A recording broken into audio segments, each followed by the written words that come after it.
You look old? You think you look old? Get in close. Go in for close-up. That's a scary sight. That's a scary sight, That's man. a scary... Hey. Mike Pender of the Searchers, welcome. Well, hi. Hi, Jimmy. I want to ask you a question. Are you Mike Pender or Tom Pender? Mike Pender. Did you hear the introduction today? Yeah, well, you get that sometimes. I said, oh my God, that is a disc jockey's nightmare. Well, sometimes people get it mixed up and they can't remember. You know, you've just met them for the first time, so... Usually It's happened before? Usually they get it right, but sometimes they don't. It's happened before? I can remember somebody called me over here once, a long, long time ago. Pit Pender. Pit Pender? Yeah. But anyway, that's nothing. You accept all those things, yeah. I just, every time I MC a show, it's the thing in your head that always says you want it right, you want to make it right. And when I heard that, and then he didn't correct it or anything, I go, no. Wow. Yeah. Just let it roll. Tom Pender, he sounds like a country artist, doesn't he? Yeah, that's Tom Pender, Big Tom. Maybe we should find a kid and bring him out there. I'll have a word with him. We can make a few bucks. Yeah. Huh? Yeah. Speaking of making a few bucks, you made a comment on stage, and it's true, and it's happening all over the world. Why is it that a lot of artists are not being used anymore? Your phone's not ringing anymore. Well, come on, we have a huge fan base still. What do you think the deal is? That's probably true. Very true. In England, I know a lot of the 60s people... Huge in England. But a lot of them still find it difficult to get work. Me, I like to sort of just pick and choose. I'm at an age now where I think I don't really want to go out on the road. Because in England, nobody really pays the proper fee for you. I know. It's only people in America, in Germany, Sweden, Denmark, all over the continent. They will pay a big fee for you to go and either take your band or just to appear like I am today, and they supply a band. And they pay lots of money. Otherwise, there's no point. No, I don't want to be slapping up and down in England doing clubs and whatever. I don't really want to do. It's the old story, isn't it? You know, you think, you get to a stage where your agent rings you and says, Mike, do you want to play wherever? And I say to him, are they paying the money? He says, well, no, but they cannot now. Don't know. Because at this stage, maybe 25 years ago, I'd have said, okay. But now, music's not my first love anymore. There are so many other good things in life. You know, your grandchildren, for instance. How many do you have? Only one, actually. Mm-hmm. But he's just a big part of my life. And my wife's, of course, and we take him out, and we'd have brought him over here if we could. Mm-hmm. But you know, yeah, your grandkids, and you've got lots of other things in life. We love going to auctions and maybe buy a couple of antiques or things like that. And of course, I spend a lot of time with my family now because I didn't in the 60s. Sure, you were always everywhere. I was away on the other side of the world doing tours, and the kids were babies growing up, and I'd come home and they don't know who you are. Hey, who is that guy? That's the old story. I've seen him on TV, but... That's the old story. No, it's not as bad as that. But, you know, you're talking about being away from them when you should have been there, really. Right. But anyway... You came a long way from a guitar salesman, weren't you? Working a little guitar shop or something? Nah, that's myth. Really? Yeah. Didn't happen? No.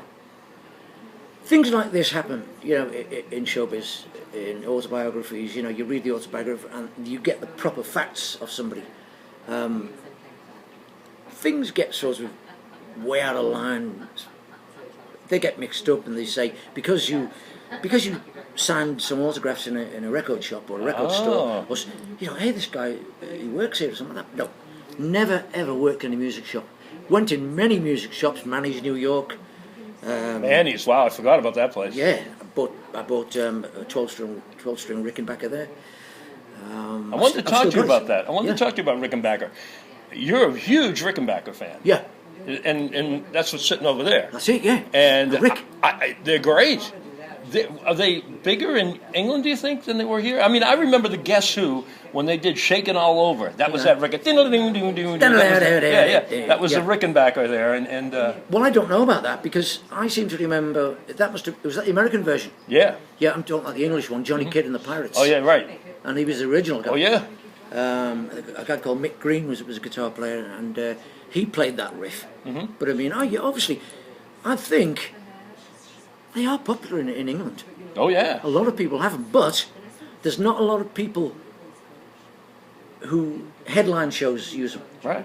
They're guys who have sort of, I've got to have a Rickenbacker because George Harrison had one. Right. Or the Searchers played one, the Who had one. So it's more or less, I've got to have one of those guitars. But I'm trying to think, there's nobody I can think of in the 60s still doing it in England who uses a Rickenbacker guitar. I'm probably the only guy. Right. Yeah. So, let's talk about a few friends of yours that you and I both know. Yeah. All right? I'm going to say a couple of names. Yeah. I want a story about them. Go on. Billy J. Kramer. Yeah, Billy. Haven't seen him for a while.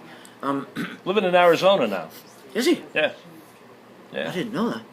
I did read somewhere that he'd just done a new album. And he'd written most of the songs on it, which is pretty good. Wasn't he like the guy responsible to bring the British invasion to the United States? I mean, before the Beatles, No. who else was there? No, it has to be the Beatles. Billy J. came before the Beatles came with Brian Epstein. Well- Stick with me, I'll teach you stuff. Well, who am I? Yeah. Who No, am I you didn't to know. That's argue? true. That's really true. I was wondering if you knew that. I know he did good They too. financed the when Billy came here. They took the money that they used to finance to get the Beatles here. Well- And set up the whole thing. It was pretty There you go. I didn't know that. brilliant stroke. I didn't know it. You know it now. I know it now. because Oh, you're yes. on Rewind with Jimmy J. Yeah, on Rewind with Jimmy J, man. Yes. Jimmy J is the place to be. Yeah. How about Joey Molland? Joey Molland, yeah.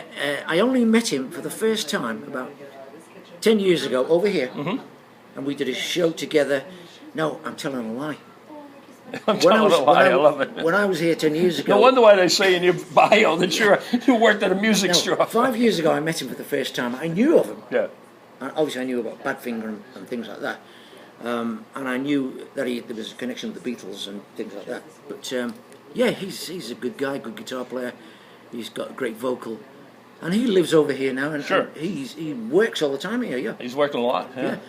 Obviously, I don't see him because I live in England and he's over You here. still live in Liverpool? Was it Liverpool in that area? Well, I go into Liverpool every once in a while, but I live maybe 50 miles outside. It's like people who used to live in New York now live in Long Island. It's that situation. There you go. Yeah. There you go. Okay, how about this one? This guy's a really good friend of mine. He's one of the craziest British people I've ever met in my life. Denny Lane. Denny Lane. Never really met Denny Lane. No, wow, No, I'm surprised. No. Obviously, he was with the Moody Blues, and then he Right. went with McCartney. But no, never come across him. No kidding. No. That's pretty amazing. Well, because he's everywhere. No. No. Never. We may have been on a show together in the 60s, like Right. Searchers, Moody Blues, and whatever. Yeah. I think we did, but I never really got to know him. A lot of people don't understand that Everybody either. in They show think when business- you're on tour, Yeah. you know these guys. You're in one dressing room, they're in the other. You're on stage, you're gone to another gig, you're gone somewhere else We afterwards. just go in the bar, have a drink with them. Hey, how you doing? Yeah. Then that's finished. That's it. You don't see him again for 6 years. Right. Yeah. It's always been like that. Let's talk about the Searchers. Why you guys are no longer together? The Searchers are playing by themselves, aren't they? As well, and then you're Well- out there. My question is, why does this happen? Well, the Searchers, for me, finished years ago because when Tony Jackson and Chris Curtis died, Right. there was only me and John Right. from the originals. And So that's it. so we kept it going then for another 15 years or whatever. And then come 1985, I thought, wow, we've been 25 years together. Nothing was happening. There was no, I said, where am I going? What am I doing? Nah, if I'm going to be playing all these songs until I drop, I only need me You. and a couple of guys. I'll make a band up and I'll go. Why throw all that money away? Well, it was time for me to do my own thing. Right. And so now you've got the Searchers still working. They've just got one original, that's John. Right. And me. The good thing about doing what I'm doing is that I have my band, Mike Pender Searchers in England, and we go to the continent and all over. But I can come here just on my own. There you go, and pick up band. And for me, that's great. I can go on stage and people say, yeah, and come off stage, Mike, you were great. So that makes me feel great. Like the band you played with here. They've been here for 20-something years. Yeah. They're amazing. Those guys just never cease to amaze me. It's a big kick for me. And it's something that, say I'm doing my autobiography at the moment. And it's something good to write about, that you feel, this is where I want to be, man. You know, and even though music is not my first love, it's still a big part of my life. Sure. The thing for me is that I love going on stage and performing. People say to me, Mike, are you going to go to the studio again and make some... I don't think so, because through the late 60s, 70s and early 80s, we tried so many times to come back with big companies like Sire Records and RCA and Liberty, and they all said, Mike, you're going to do it again. And it didn't happen. It's hard. It doesn't matter how good the product is. If nobody buys it, the record company don't want to know. As a disc jockey, I get this stuff all the time. So many people, you know, and you wonder. Mark Lindsay of Paul Revere and the Raiders got a phenomenal album out, absolutely phenomenal. Yeah. But who's going to play it aside from me and a couple other guys? Exactly. That's what happens. Yeah. That's what. When you initially make it in this business, you make it by just being in the right place at the right time. You don't really go out of your way to be. I never really thought we were going to be stars on TV and #1 in the Billboard. And for me, I just thought of go to Star Club in Hamburg. Yeah, this is me. We made it. Play with plenty of money. I'd go home and my girlfriend and I save up. And that was. But then, suddenly, your life changes. Somebody says, "Hey, they're good. Yeah, I've got a song. The studio #1." But it wasn't planned. Right. And that's the way it happens for everybody. Of course. The thing today is that if you go on the X Factor or whatever, American Idol, any of those. yeah, and you're good, you stand a pretty good chance of getting a record deal with a record company, as we've seen. It seems like the way deals are made now. Yeah. Yeah. Well, anyway, I want to thank you for being with us. I need to ask you about one other thing. Yeah. You played a song today that I'd never heard. It was amazing. It was about coal miners. What was that about? Yeah. That was a great song. Do you have a copy of that? No, not yet. I loved will it. have. That song for me, I was driving. What's it called? It's called Working Man. Okay. And I was coming back from a gig in England. I was driving my own car because the band would go in a van, and I sort of take my car and make my way as soon as I come off stage, get changed. And I had the radio on. It was about 1 o'clock in the morning. Hey, how you doing, everybody? Radio, and it was a request show from all over the world. And they said, we're going to do a record now for somebody from Canada. And the song is recorded by a Canadian artist called, she's just died, Rita McNeil. You ever heard of her? No. And they come on, and I thought, wow, what a great song. Phenomenal. Right, and the guy, you better say who it is at the end. And he said, as soon as I go home, next day, online, Rita McNeil, press the button. There she is singing, I'm going to do it. And I've been doing it. I did a big tour in the UK this year. They call it the Solid Silver 60s tour. They do it every year. And you get, like, Billy's done it. And you get people like Jerry the Pacemakers will do it one year. I did it this year. And that song, the audience stood up and clapped. And especially in places like in Wales where there's coal mines and that.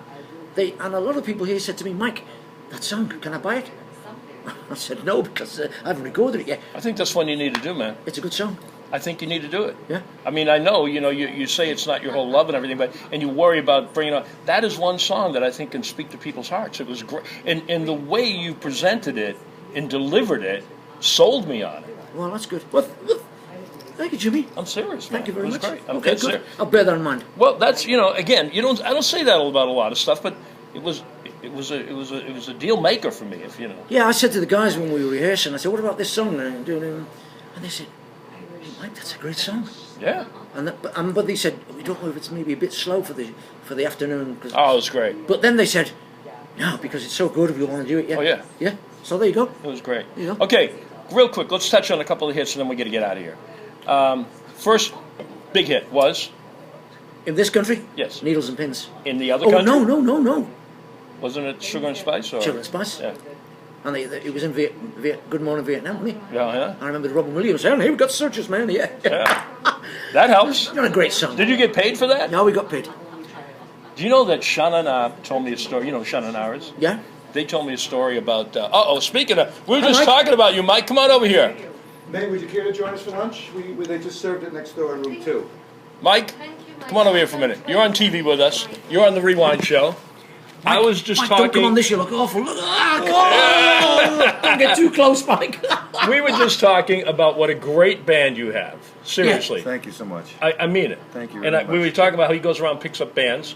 And I just said to him, I said, you can't go wrong with a group like yours. You know what? I played with these guys maybe 10 years ago, About that, yeah. and they must have been practicing. Yeah, we're about that. Actually, Darlene Love was giving me guitar lessons last week, so we picked up a little. No. We depend on a band can let you down. If you go, you go to wherever, and that guys, we got a good band here, man. You get there, but you still got to go and do the show. But the guys are great, and the girls are brilliant. But he steps up to the plate, and I'm not saying it because you're right here, because I was talking about you when you weren't here. Thank He you. steps up to the plate in every situation. I've seen him with Tiffany. I've seen him with everybody. Yeah. It doesn't matter what the music is. The dude knows what he's Well, doing. Mike knows what to bring over, who to bring over, what the audience wants. The secret. I think- The secret is a really good drummer. If you got a really good drummer, you'll be just Yeah. fine. Yeah. Well, the drummer and the bass player hold the whole thing together. Drummers are Absolutely. important, yeah. Drummers are Yeah. so. You cannot have a decent act with a bad drummer. No, Right. It's impossible. No, Right. that bass drum man. yeah. Yeah. Yeah, the guys are great. Yeah. And Mike's. Well, I'm glad Mike came in, huh? Mike's a pretty good guitar player, yeah. Well, I don't know about that. But he won't play the chords. And he wants to play the lead, and when you walk in the room all the time. Oh, you don't want me to play that with you? No. Okay. Who knew? Who knew? I'll play it once and then go back to the chords. You know what? I put my chorus on so it would sound more 12-stringish. Yeah. Anyway, you I guys love it. enjoy. Thank Yeah, we're Jim, done. thank Hey, you so thanks, much. man. We'll talk soon, okay? All right. Now Listen, this- there's some lunch next door if you want to join. Okay, Mike. And please tell May to come and join. Okay, let me know about this TV thing when it. Yeah, we're about a half an hour away. Okay. Cheers, Mike. Now, there's a good guy. And like I said to you before, So let's go back real quick. What was it like when you first heard yourself on the radio? Did it blow your mind? Absolutely great. Yeah. What happened? I was still Where living, were you? I was still living with my mum and dad in Liverpool, Bootle actually, and I remember just lying in bed, and we had a guy called Jack Jackson, I think he was called. Hey, Jack Jackson, man, and he's it's the Searchers with their latest record, Sweet's My Sweet, because it hadn't gotten the charts yet. Right. It was like sort of building up. Yeah. Because it came in quite low actually, about 40, 46, 47. And line him, absolutely couldn't believe it, man. On the radio, the band, it was absolutely superb, brilliant. That was great. And then when we come here when we went on the Ed Sullivan Show, that was brilliant. Wow. That was great because they said the manager that we had at the time. He said, guys, boys, we've got to get you on the Ed Sullivan Show. If we don't get that, it's going to be difficult to break you. And he got it. So. What was it like? I mean, you guys were superstars. Like No, the no, Beatles. no, Yes, you were. no. But the Beatles, all you guys, when you come into America, you took us over. You kicked all our Well- acts out to the curb, and I have no problem with that because I like the refreshment of it. Yeah. But what was it like with all these women going totally ballistically crazy over you? Yeah, it's a sequence that you go through. It's the same for everybody. It's probably exactly the same today for these guys. What are they called? One Direction. And, Oh yeah, they're huge. Yeah. It's something you go through, and these young teenagers, they're not interested in anything else but, oh God. And they know more about you than you know. Yeah.